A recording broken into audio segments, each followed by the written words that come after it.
사랑이 많으신 하나님 아버지, 이 새벽에도 우리를 깨우시고 새로운 한 주를 은혜로 시작하게 하시니 감사함을 드립니다.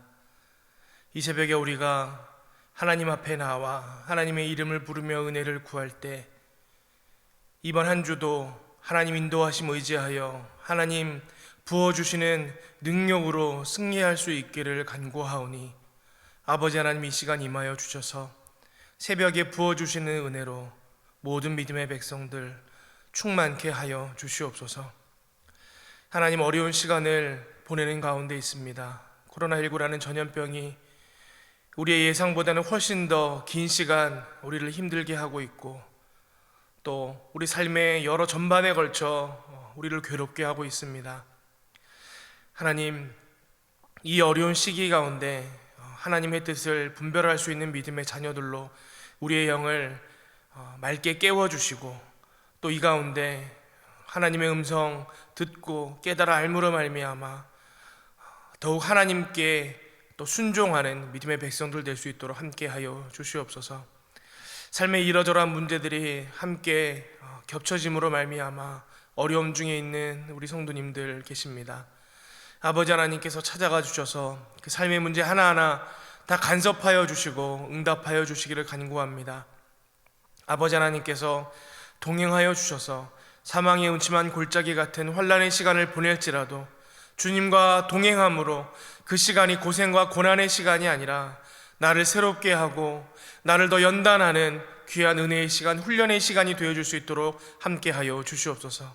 그래야 이 모든 훈련의 시간 통과한 이후에는 정금과 같이 나와 크게 쓰임받는 주의 종들 될 수 있기를 간구하오니 아버지 하나님, 능력을 베풀어 주시고 감당할 힘을 허락하여 주시옵소서. 경제적인 문제, 건강의 문제, 진로의 문제, 사업의 문제, 관계의 문제로 고통 중에 있습니다.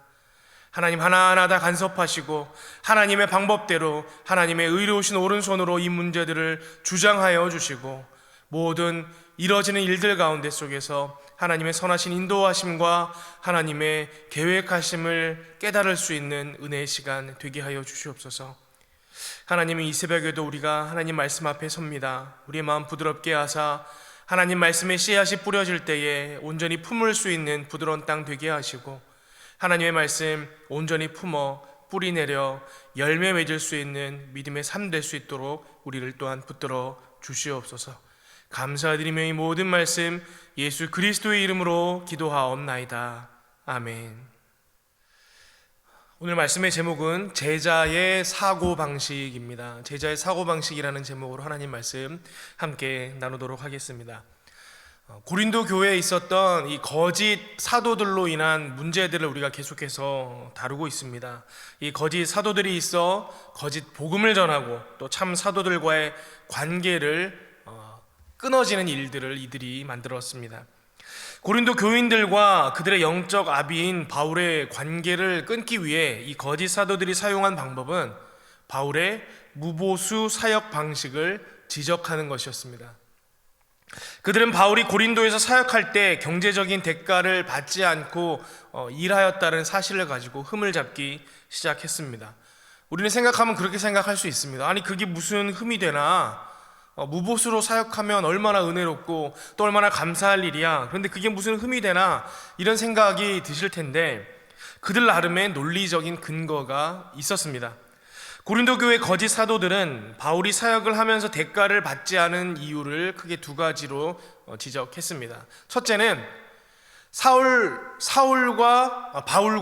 바울과 그 일행들이 고린도 교회를 사역할 때에 무보수로 일했던 이유는 그들이 보수를 받을 만한 자격이 충분한 자들이 아니었기 때문이다. 먼저 그렇게 지적을 했습니다. 여러분, 충분한 자격을 갖추고 있고 실력이 되어 있다면 응당 그 대가를 받아야 할 터인데 소위 말해서 그들은 아마추어였기 때문에 보수를 받을 수 없었던 것이다. 이렇게 지적을 했습니다. 또 한 가지는 사도 바울이 이득을 취하지 않으면서 보수를 받지 않으면서 사역한 이유는 겉으로 보기에만 그런 것이다. 사실은 뒤로 더 큰 이득을 취하기 위해서 사도 바울이 일부러 그렇게 한 것이다. 속임수다. 이렇게 지적을 했습니다. 말도 안 되는 논리죠. 말도 안 되는 논리였지만 이게 먹혀들었습니다. 많은 고린도 교인들이 바울을 오해하기 시작했고, 바울이 전한 복음과 그의 사역의 열매까지 부정하기 시작했습니다. 그래서 바울은 세 번째 고린도 방문을 앞두고 이 점에 대해서 오해를 좀 풀어야겠다, 그런 생각을 했습니다. 오늘 본문은 서두에 나오는 내용이 바로 그 내용입니다. 14절입니다. 보라, 내가 이제 세 번째 너희에게 가기를 준비하였으나 너희에게 폐를 끼치지 아니하리라. 내가 구하는 것은 너희의 재물이 아니요 오직 너희니라. 어린아이가 부모를 위하여 재물을 저축하는 것이 아니요 부모가 어린아이를 위하여 하느니라. 무슨 말입니까? 제가 여러분들을 방문하게 되더라도 절대로 여러분에게 폐를 끼치는 일은 없을 것입니다. 부모 자식 간에는 부모가 자식을 위해 재물을 준비하는 법입니다. 영적인 자녀인 여러분을 만나러 가는 제가 여러분께 재물을 구하겠습니까? 지금 사도 바울이 그렇게 메시지를 전하고 있습니다. 우리는 이 이야기를 볼 때 이 거짓 사도들에게 선동되어 바울을 오해하는 고린도 교인들이 잘 이해가 안 갈 수 있습니다. 참 고린도 교인들 이상하네. 어떻게 그런 말을 믿을 수가 있지? 누가 그런 이유로 무보수 사역을 한다고? 우리는 그렇게 생각할 수 있습니다. 그런데 문제는 고린도 교인들은 이 거짓 사도들의 말에 영향을 받았다라는 것입니다. 사람들은 평소에 자신이 판단하는 방식으로 문제를 판단합니다. 실제 우리 삶에서도 여러분 한번 보세요. 같은 일을 두고도 이 사람들이 저마다 다른 해석을 하고 저마다 다르게 받아들입니다. 예를 들어서 명절을 앞두고 식구들끼리 장을 보러 갔다라고 한번 상상해 보겠습니다. 어떤 그 시장에서 할머니가 장사하는 나무를 파는 곳 앞에 서서 나무를 사는데, 이 시누이가 막 물건값을 깎는 거예요. 막 깎는 거예요. 근데 정도껏 깎는 게 아니라 시마다 싶을 정도로 물건값을 흥정합니다. 근데 올케가 그걸 딱 보니까 좀 너무하다는 생각이 들어요. 그래서 이 마음에 이런 생각을 품습니다. 아니, 시장에서 장사하는 저 할머니가 남기면 얼마나 남긴다고 저걸 저리 깎나. 명절이고 한데 이럴 땐 좀 제값 주고 사면 좋을 걸, 마음에 그렇게 생각을 했습니다. 그런데 반면 그 옆에서 같이 지켜보고 있던 작은 신우는 또 그걸 보면 그렇게 생각하는 거예요. 야, 역시 언니네는 저렇게 아끼니까 잘 살지. 확실히 사람은 알뜰하고 봐야 해. 잘 살려면 저렇게 해야 돼. 또 이렇게 생각을 한다라는 것입니다. 여러분, 왜 이렇게 다른 판단을 하는 것입니까? 그 사람의 삶의 환경이 또 그 사람의 사고방식에 오랜 시간 영향을 주고, 또 그래서 한 사람의 사고방식이 일정한 패턴을 이루기 때문입니다. 그래서 많은 경우 여러분, 그 사람의 판단을 보면 그 사람의 평소의 삶을 이해할 수 있고 삶의 배경을 어느 정도 짐작할 수 있습니다. 고린도는 무역도시, 상업도시였습니다. 장사로 이문을 남겨야 하는 사람들이 많이 모여 살던 곳입니다. 많은 경우 그들의 의사결정 원리가 경제 논리였을 것입니다. 이러한 판단의 습관은 사람을 이해하는 데에도 영향을 미쳤을 것입니다. 평소에 관심이 있는 것이 보이기 마련이고, 또 자기가 보고 싶은 것이 보이고 듣고 싶은 것이 들리기 마련입니다. 그러다 보니 이 돈으로 설명하는, 경제적 원리를 가지고 설명하는 이 거짓 선지자의 선동이 이 고린도 교인들에게 쉽게 수긍이 되고 또 받아들여지게 되었다, 그렇게 생각이 됩니다. 이런 일은 사람들 사이에 여러분 자연스럽게 일어나는 일이죠. 왜냐, 모든 사람은 저마다 주어진 자신의 삶의 환경 속에 수동적으로 들어가 살 수밖에 없습니다. 그리고 그곳에서 영향을 받게 되어져 있습니다. 그런데 이것이 그렇게 너무너무 자연스럽다 보니까, 워낙 자연스럽기 때문에 그로 인해서 잘못된 일이 생기거나 문제를 야기하게 될 때에도 잘 모르고 지나갈 때가 많다라는 것입니다. 그래서 우리는 경계해야 합니다. 교회 안에서도 어떠한 일이 있을 때 여러분, 이러한 왜곡된 시각으로 그 일을 바라보고 해석하다가 문제를 일으키는 경우들이 많이 있습니다. 정말 그런 게 아닌데 이 본인의 평소 관심과 사고방식에 따라서 그 문제를 그 문제를 보고 왜곡된 판단을 하는 경우들이 있어요. 그래서 그 문제를 가지고 비판을 하고 오히려 공동체에 오해를 낳고 분란이 생기도록 하는 경우들을 심심치 않게 보게 됩니다. 사람이니까 어쩔 수 없는 건데 이게 참 안타깝다, 그런 생각이 듭니다. 저는 이 부분이 이 우리의 주 관심사와 열정이 말씀과 은혜로 집중되면 해결된다, 그렇게 생각합니다. 내 가슴을 말씀과 하나님의 은혜로 가득 채우면 여러분 주변에 일어나는 일들 속에서 뭐가 먼저 보이는 거예요? 하나님의 역사가 먼저 보이는 거예요. 그리고 성령의 인도하심이 먼저 발견되는 것입니다. 저와 여러분의 눈과 귀에는 이 하나님의 역사와 복음과 성령의 인도하심만이 보여지는 은혜가 있기를 바랍니다. 근데 한번 보세요. 이 고린도 교인들과는 반대로 오늘 본문에 나오는 하나님의 사람, 그리스도의 참 제자였던 바울은 어떠했느냐라는 거예요. 그의 관심사는 어디에 있었느냐? 그의 관심사는 고린도 교인들이 생각하는 것과는 완전히 달랐습니다. 바울은 어떤 사람이었습니까? 그의 주 관심사는 돈이나 명예가 아니라 사람이었습니다. 오늘 말씀의 제목을 제가 제자의 사고방식 이렇게 정했습니다. 오늘 이 문제를 대하는 바울을 보면 이 성령과 복음에 집중하는 예수님의 제자의 주된 사고방식을 우리가 알 수 있습니다. 바울의 관심이 뭐였느냐? 돈도 아니고 명예도 아니고 심지어 자신의 안전도 아니라 오직 사람이었습니다.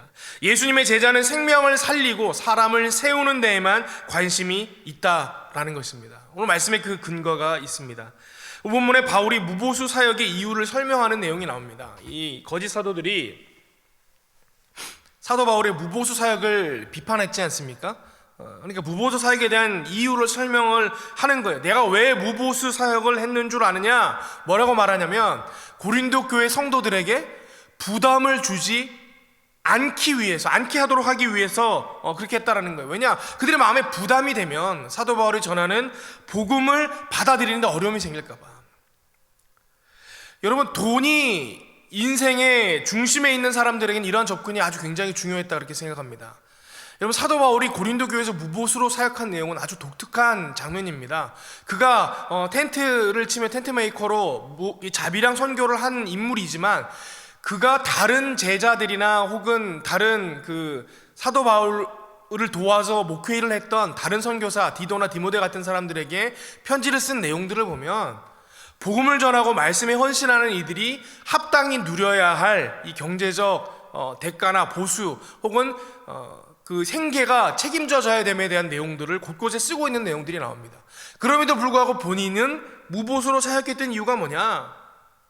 돈이 인생의 중심에 있는 사람들, 이 고린도 교회와 같은 사람들에게는 그것이 의미가 있었기 때문이라는 거예요. 여러분, 고린도 교회는 상업 중심의 도시라고 제가 말씀을 드렸습니다. 그래서 고린도 교회 안에는 크게 두 부류의 사람들이 있었습니다. 하나는 이 돈에 예민한 사람들, 장사하는 사람들 있었고, 또 한 부류는 가난한 종들이 있었습니다. 이 둘 다 결국은 이 돈이라는 문제에 예민할 수밖에 없는 두 부류 아닙니까? 근거로 무슨 얘기를 드느냐? 고린도 교인들에게 얘기를 하는 거예요. 내가 여러분들에게 정말로 이문을 남기기 위해서 뭔가 경제적 이득을 얻기 위해서 사역을 했다 그러면 여러분 한번 생각해 보십시오. 제가 제 앞에 보냈던 디도나 이런 사람들이 여러분 앞에 갔을 때 똑같이 이득을 취하는 일이 있어야 되지 않겠습니까? 그런데 그들이 그렇게 했습니까? 그러지 않았습니다. 여러분, 사도 바울이 지금 그러한 것들을 근거로 들면서 자신은 절대로 돈을 목적으로 사역하지 않는다라는 사실을 한 번 더 확실히 하고 있는 것입니다. 돈이 중요한 사람들에게 돈 때문에 복음이 증거되고 양육이 일어나는 일이 막히지 않게 하려 했다라는 것입니다. 또 한 가지로 본문에 나타나는 바울의 사고방식이죠. 이 고린도후서, 특히 오늘 본문에 나타나는 바울의 가장 큰 관심이 무엇이냐? 세 번째 이 고린도 방문을 통해서도 양육이 일어날 수 없는 상황, 양육이 일어나지 않게 되는 상황이 일어날까 봐 그것을 가장 우려하고 있습니다. 여러분, 고린도 전서의 내용을 기억하실 거예요. 고린도 전서는 보면 바울이 고린도 교회 문제들에 대해서 많이 책망하고 야단치는 내용이 나옵니다. 근데 그 편지를 받고 그 사도 바울의 방문에서 야단을 들었던 고린도 교인들의 마음 가운데 불편함이 있었다라는 거예요.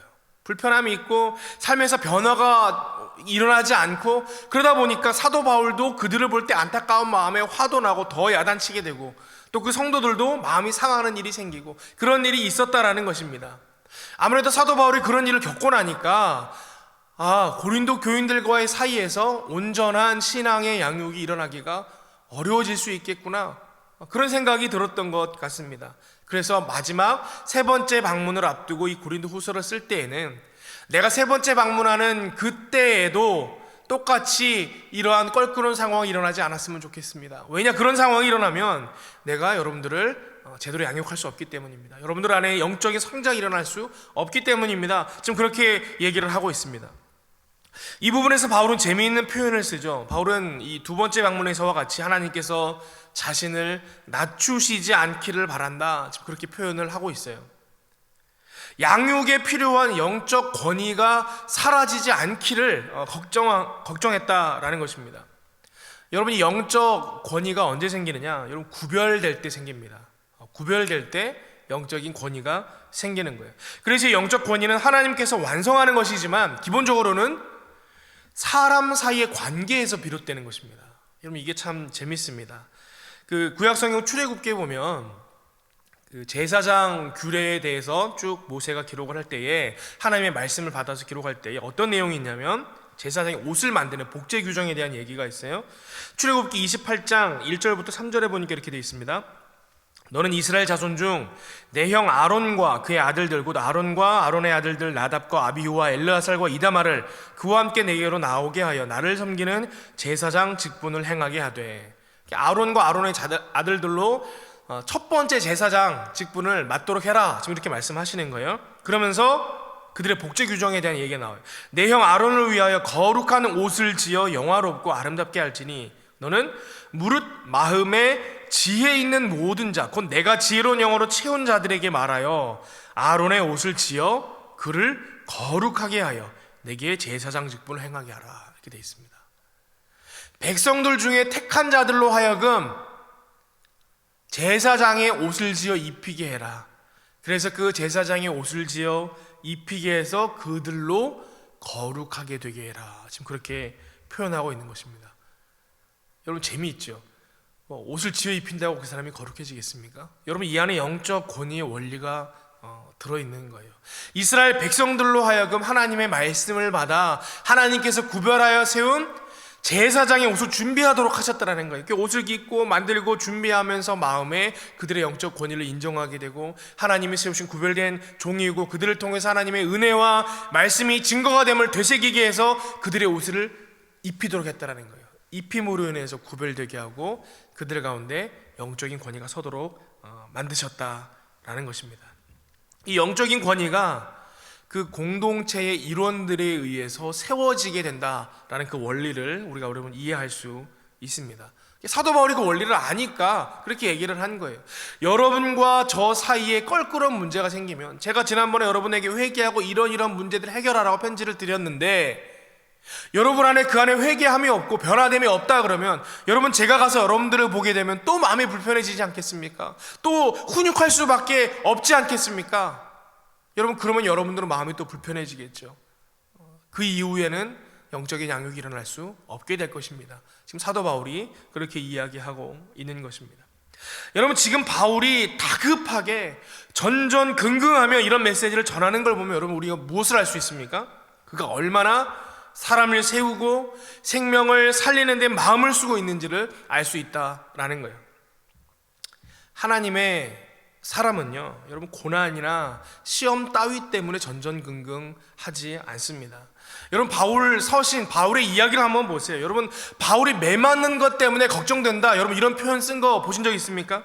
가난하고 굶주리는 것 때문에 내가 너무 근심이 된다, 여러분, 그렇게 기록된 편지를 본 적이 있습니까? 바울은요, 어떠한 환난이나 고난이나 생명의 위협에도 전전긍긍했던 사람이 아니에요. 오직 어디에 전전긍긍했느냐?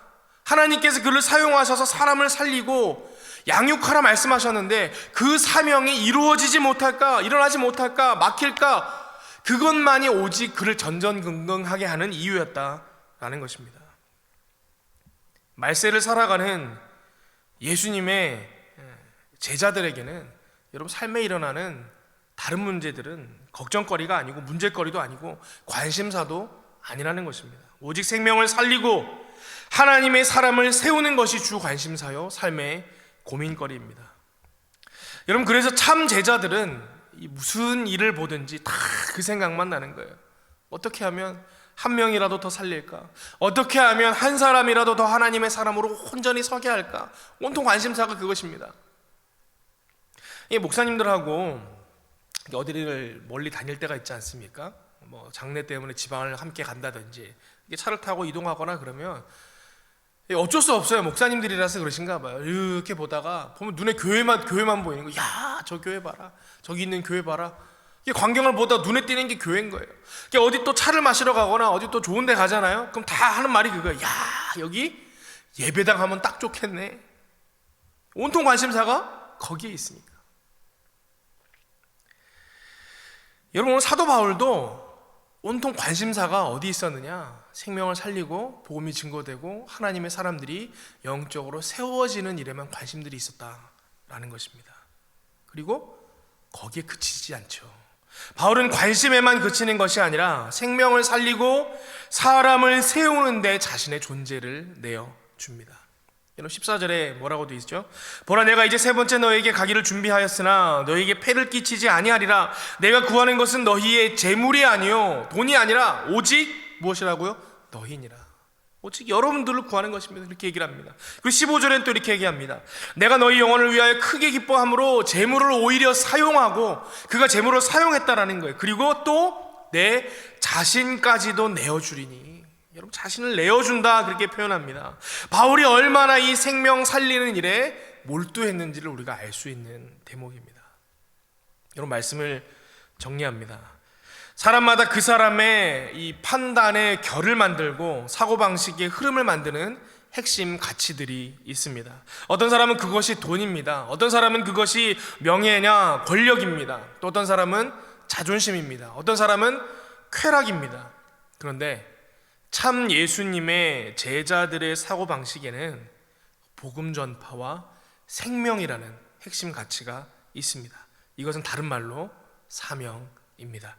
저와 여러분이 이 생각과 마음의 중심이 이 복음과 생명으로 충만해지는 은혜가 있기를 바랍니다. 함께 기도하겠습니다. 아버지 하나님, 오늘 사도 바울의 편지를 통해 그가 얼마나 생명 살리는 일에, 또 하나님의 사람을 세우는 일에 관심을 두고 마음을 두고 또 그것만을 위해 그의 인생을 살았는지를 또 볼 수 있도록 은혜 베푸시니 감사함을 드립니다. 우리 또한 그리스도의 제자일진데 이 땅을 살아갈 때 우리 마음의 중심에 있는 핵심 가치가 무엇인지 돌아보게 하시고, 우리 삶의 가장 주된 관심과 또 우리 마음의 열정이 오직 생명을 살리고 복음 증거에 있을 수 있도록 하나님 은혜를 베풀어 주시옵소서. 우리를 들어 온전히 사용하사 하나님 나라 확장하는 데에 우리를 바울과 같이 사용하여 주시옵소서. 감사드리며 이 모든 말씀 예수 그리스도의 이름으로 기도하옵나이다. 아멘.